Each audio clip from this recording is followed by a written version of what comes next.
The world is so noisy sometimes. It's so busy. It's so chaotic. We've got endless distractions and so many stressors in our personal lives. And that can make it incredibly difficult for us to focus on the work that matters most. And what I'm going to suggest to you, and what I hope to demonstrate in this video, is that our difficulties with focus are actually difficulties with relationships. The challenges we encounter in honing our attention are very closely related to the challenges we have with relating to others. So I'm going to assume in this video that there is work you feel called to do, and yet, for whatever reason, you struggle to hone yourself toward that particular task. You have a hard time actually bringing the best of yourself to bear on the situation.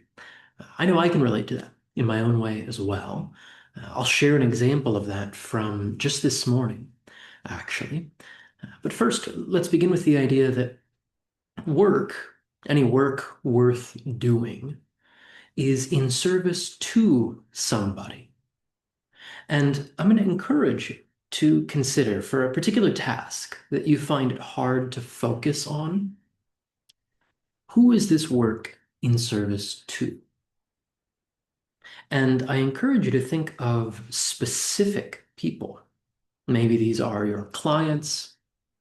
Maybe this is work you are doing in service to your family. Maybe this is work in service to some community of which you're a part. Whatever the case, think of one, two, a handful of people that this work of yours is in service to. Now, work worth doing is also inspired by others. So it is in service to some people, and it is inspired by some people. So take a moment then to reflect. Who is this work inspired by? And again, think of specific people. This might be one, two, a handful of people, whoever it is. And see if you can conjure up some image of them as well. Now you have this collection, you have this consensus of beings that have some bearing upon your work. You have these people it's in service to, these people it's inspired by, and you could imagine placing them around the room with you. You could call them together around a round table, let's say. So you imagine that you've got these people sitting around you, the people the work is in service to, the people the work is inspired by. And we're going to circle back to this a little bit later. But for the time being, I'll ask that you perhaps invite those people into your workspace and give them a place in your working environment. Now, we can begin to wonder when you sit down for your work, what is it that is distracting you and pulling your energy and attention away from the task at hand? Now, this particular part of this practice involves making some important distinctions between the facts of a situation, the feelings evoked by the situation, and the frames that you put around the situation.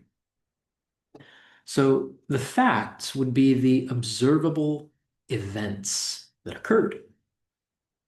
The feelings speak a bit to how those events affected you, the affect that is brought up by those events. That's your internal experience. And the frames are a bit like the narrative that we place over it. It's what we think about the facts of the situation or our feelings in response to them.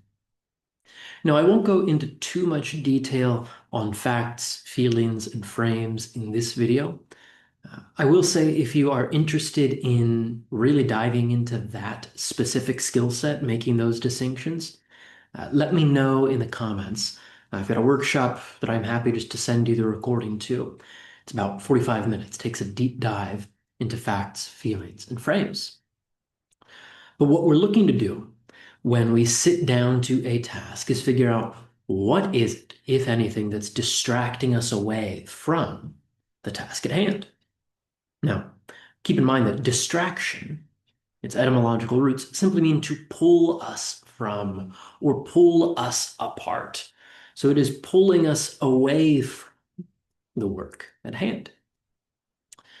Now, when you can identify the facts of the situation, what specifically happened, then you can consider, how do you feel with respect to those facts?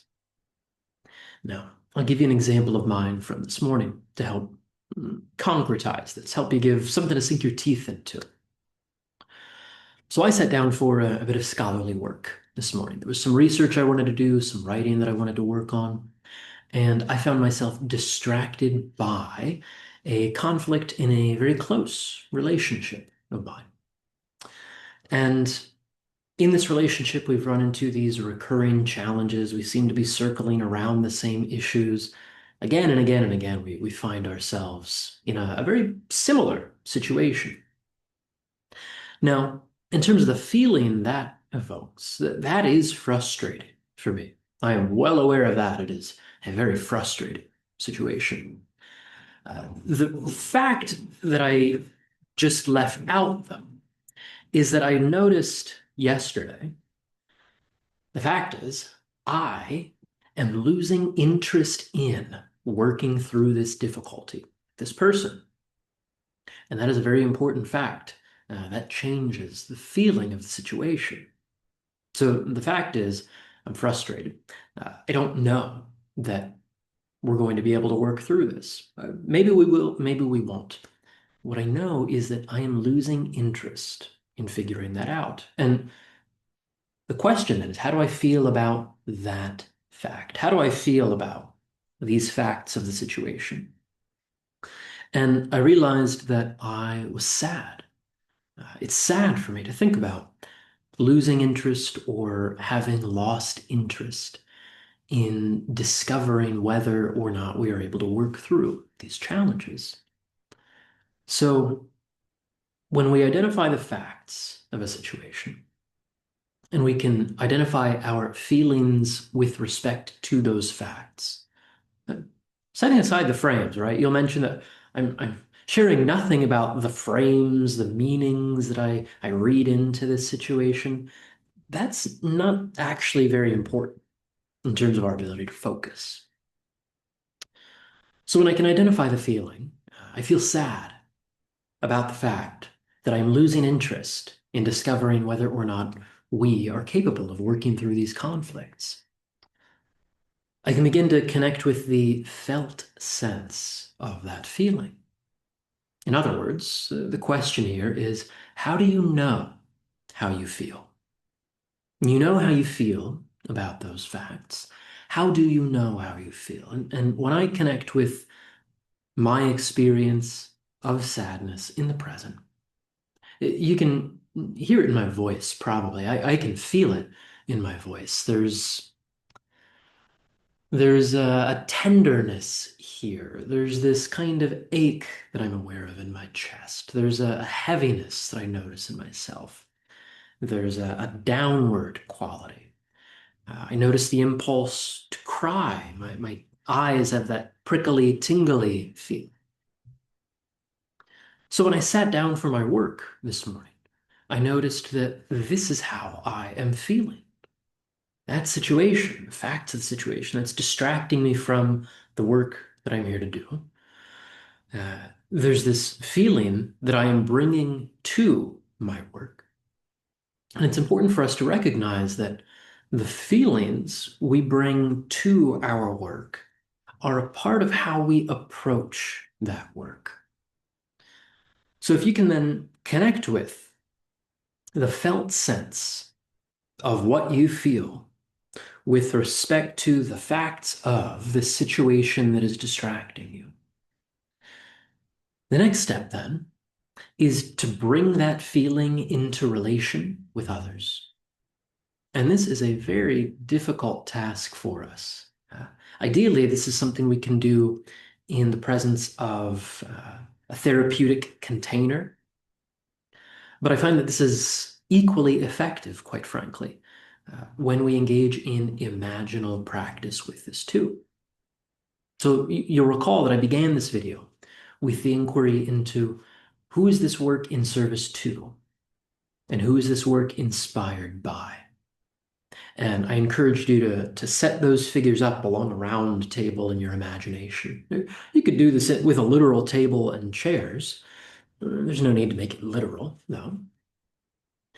So when you can connect with the feeling and the felt sense of that feeling, then the work is to bring that feeling into relationship with these others. The people that this work is in service to, the people that this work is inspired by. Can you imagine looking them in the eyes, one by one? Boy, and even as I describe this now and I think about this experience I had, it's probably going to bring tears to my eyes to imagine. But I look in the eyes of these people that my work is in service to, and these people that I am inspired by. And I bring that feeling into relationship with these others. I look them in the eyes and I invite them to share in this feeling with me. And by God, I know that all of these people know something about what it's like to be sad. Maybe they're sad for different reasons. They have different explanatory accounts of their sadness, but they know the experience of sadness. And so when I imagine looking in their eyes, even in this imaginal practice, there's an experience of resonance. I recognize that I am not alone in this feeling, that these people that my work is in service to, these people that it's inspired by, they share in this feeling with me. And so we together are here in the context of this work. And you can then explore what changes for you when you bring this feeling of yours into relationship. What we're essentially doing in a practice like this is we are vectoring our energy from the outside world, from there and then, into the here and now of the task of our work. And generally, when we go through a practice like this, it brings us into the present, and it brings all of us into the present. And this is why I suggest that a practice like this not only helps you hone your focus on the task at hand, but it also helps you bring the best of yourself to the task at hand. Because common sense suggests that you want to make use of all of the resources you have available for the work that you are called to do. And by bringing our feeling in relation to these others that we're in service to and inspired by bringing that feeling into the work itself as a resource, this adds a nuance, a richness, a qualitatively different feel to our work. We're able to make use not only of our head, but of our heart as well, our intellect and our emotionality. All of this is a source of information for us. And if we can integrate all of this into our work, we are much more effective. It's my belief that we are at our best, and we are at our most beautiful when we are in service to the sacred.